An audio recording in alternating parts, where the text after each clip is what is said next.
relations between the US and Russia have hit a new low, with Barack Obama, the US president, openly stating that their partnership just is not working. Russia is a deeply undemocratic and authoritarian and illiberal regime. What do you need for democracy? You need free and fair elections. Russia doesn't have it. You need a free press. Russia does not have a free press. And finally, you need a separation of powers between the executive and the legislature.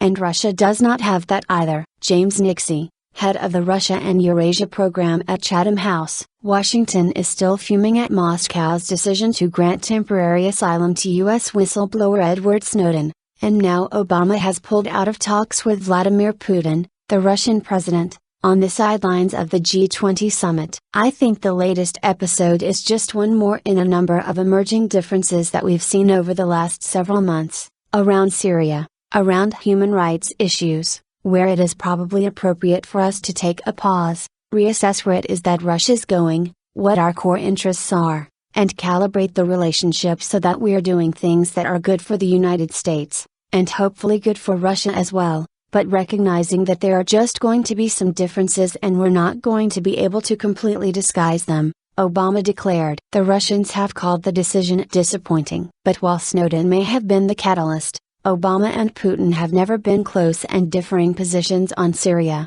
missile defense and human rights issues are also a factor in the deteriorating relations. Russia has been criticized over its treatment of homosexuals after Putin signed a law in June banning what the Russian government calls gay propaganda. The law imposes fines on anyone taking part in gay pride demonstrations, or anyone considered to be making homosexuality appear attractive to minors. The law has triggered outrage across the globe, with some calling for next year's Winter Olympics in the Russian city of Sochi to be cancelled or held elsewhere. Obama has weighed in on this controversy, saying the best way for gay athletes to send a message to Russia is to win big at the games. So, just why are relations between Russia and the US deteriorating, and where might this lead? Could the world be heading towards a 21st century Cold War? To discuss this, Inside Story, with presenter Jane Dutton, is joined by James Nixey, the head of the Russia and Eurasia program at Chatham House, and Dmitry Babich,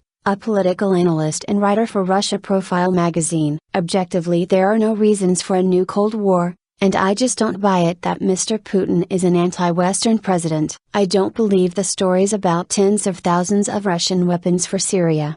And besides that, give me an example of real anti-Western actions that Mr. Putin has done during his 12 years in office.